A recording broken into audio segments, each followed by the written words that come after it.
Hello everyone, welcome to my channel. I hope you're having a wonderful day. Before we start, please hit that subscribe button. Now let's get into the video. In the hushed stillness of the intensive care unit, the beeps of monitors became a background symphony as Sheila Carter Sharp's chest rose and fell under the stark hospital lights. Hours had passed since the surgeons had stitched her body back together after the bullet tore into her side in that fateful confrontation at Forrester Creations Art Gallery. The tempest of gunfire that left Liam Spencer fighting for his life and an innocent student critically wounded had consumed every mind in Los Angeles. But now, as the storm receded, a single moment cut through the tension like a blade. Sheila blinked, her eyes widening, and she spoke with innocent clarity. "I don't remember any of it. Not the shooting, not Luna's betrayal, not my hatred for Steffy." That single declaration shattered the fragile calm in the room. Finn Finnegan, standing at the foot of the bed with a folded chart in his hand, felt as though time itself had stuttered. He had spent the past 24 hours balancing on the edge of hope and despair, praying that his mother's body would hold together long enough for her spirit to find peace.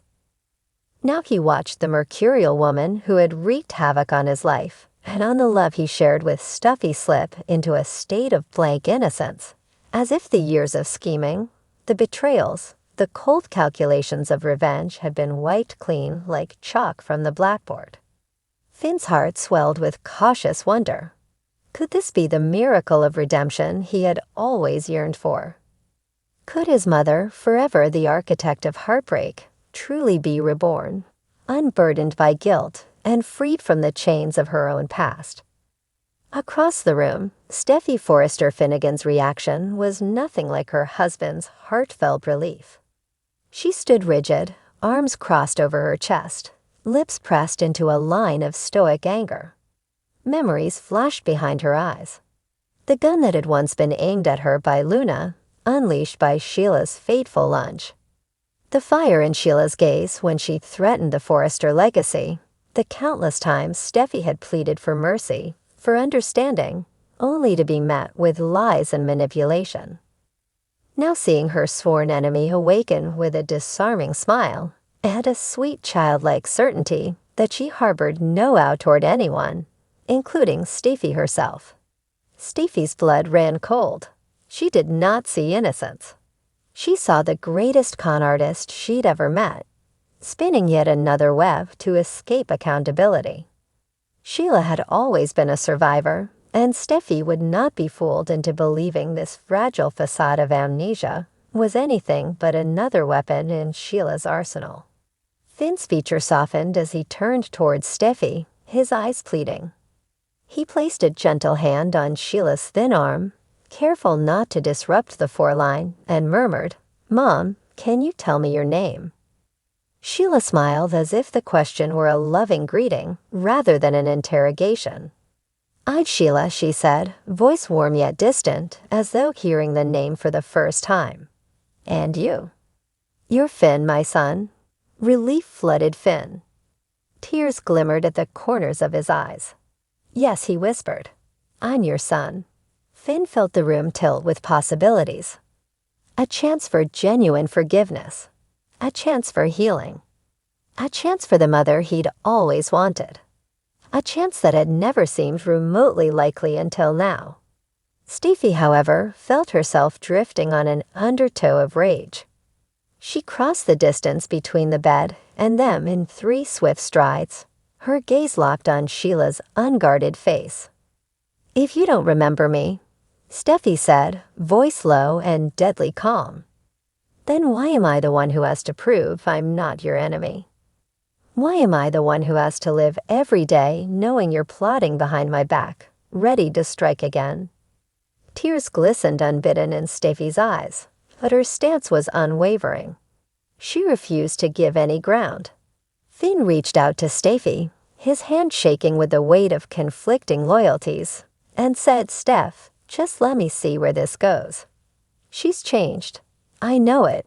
When Steffy shook her head, Finn realized their marriage had reached a crossroads. In the corridors beyond the private room, whispers spread like wildfire. News of Sheila's miraculous recovery and sudden amnesia had leaked to the press within minutes. Headlines blared that the notorious Sheila Carter Sharp, once the queen of malevolence and deception, had awoken from surgery with no memory of her crimes. Viewers at home would soon find themselves asking, was this genuine neurological trauma the brain's protective mechanism erasing unbearable memories? Or was this yet another intricate performance worthy of the grandest stage, meant to dupe the Forresters into granting her absolution? Meanwhile, Finn and Steffy's friends and family assembled outside in hushed clusters. Rich Forrester paced under the fluorescent hallway lights, running a hand through his thick silver hair. Brew Logan, ever the voice of empathy, stood beside him, urging caution. Finn's good in her, Brooke whispered. Let him explore that. Ridge, hardened by decades of turmoil with Sheila, snorted. We've seen her play the martyr before. I'm not buying this for a second. Across the hall, Bill Spencer emerged from a tense phone call, jaw clenched as he recounted Sheila's words to a hospital administrator. Even his still-nerved Bill Spencer felt the tremor of uncertainty. He knew that if Sheila truly had forgotten her vendettas, this could mark an end to the blood feud that had cost him a son's peace. But despite his longing for closure, his instincts screamed that deception lurked beneath the surface. Inside the room, Finn knelt by his mother's side, brushing a stray lock of silver hair from her forehead. Mom, he said softly, do you remember anything at all about the shooting? Sheila's brow furrowed as if scanning a void for hidden answers. No, she replied. I remember pain. I remember fear, but nothing else. Finn's heart clenched at the vulnerability in her voice, at the genuine confusion that trembled on her lips. Somewhere between hope and doubt, he made a silent vow.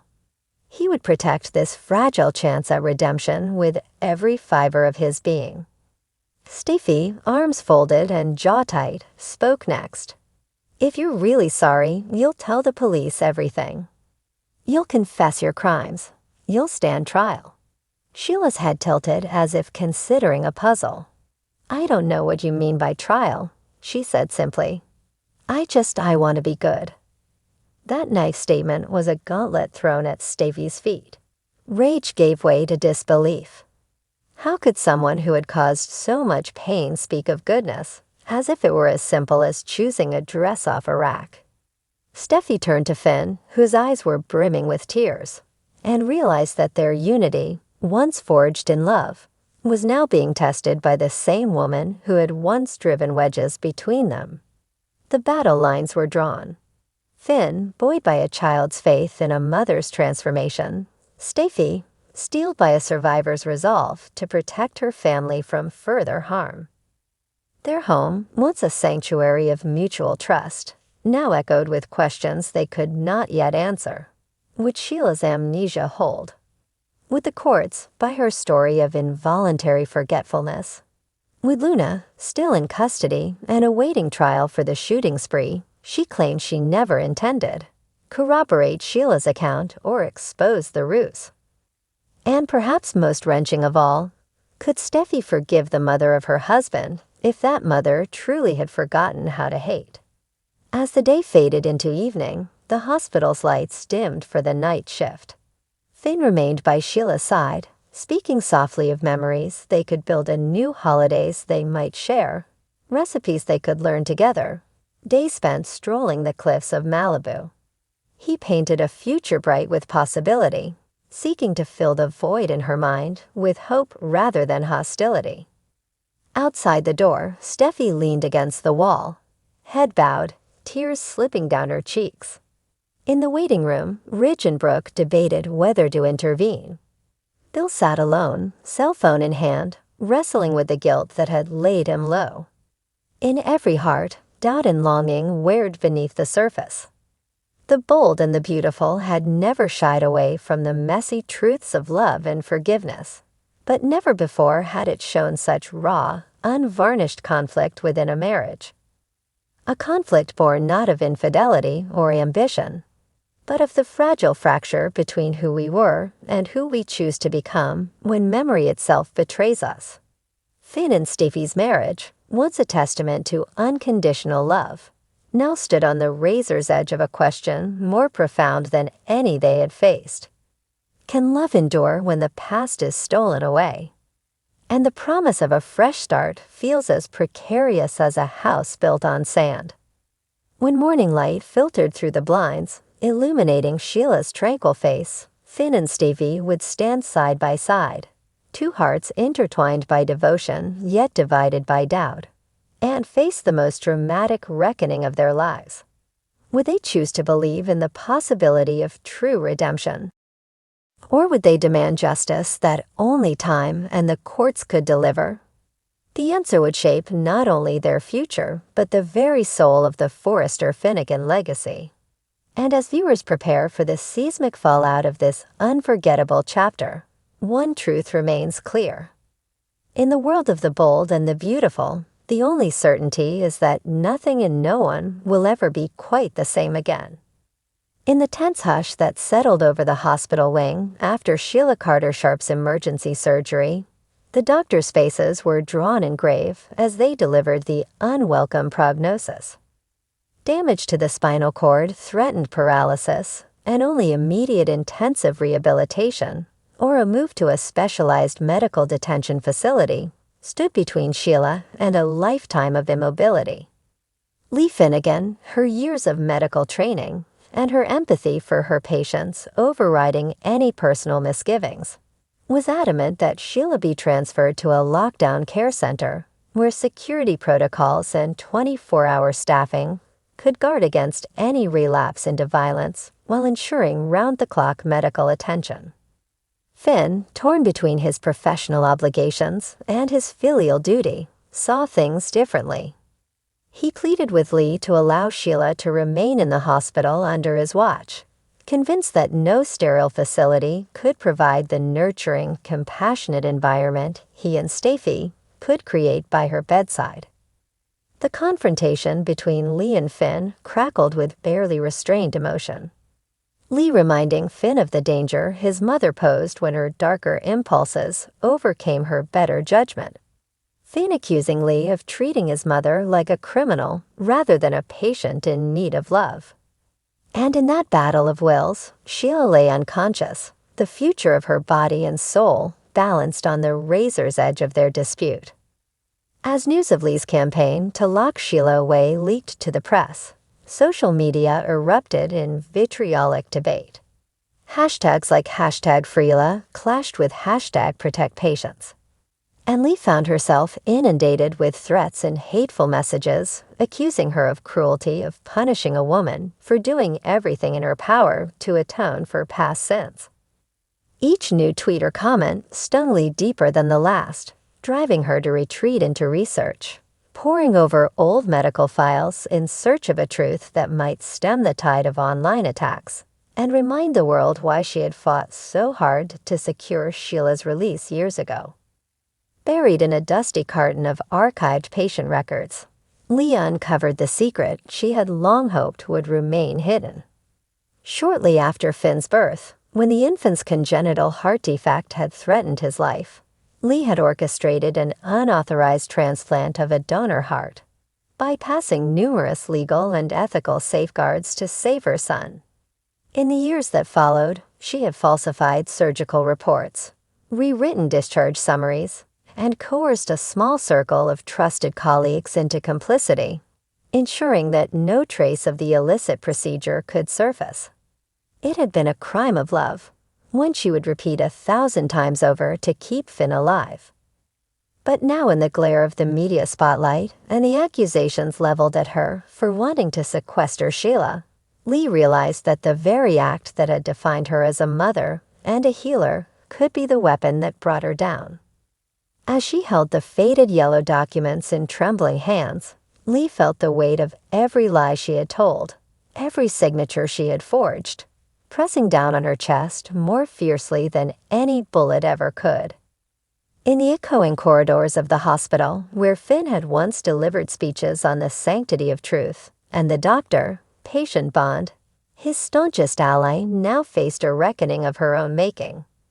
With the hospital drama spilling into the public sphere, Finn and Steffy watched in horror as Lee's secret threatened to overshadow Sheila's fragile recovery and their own fight to protect the family they had built.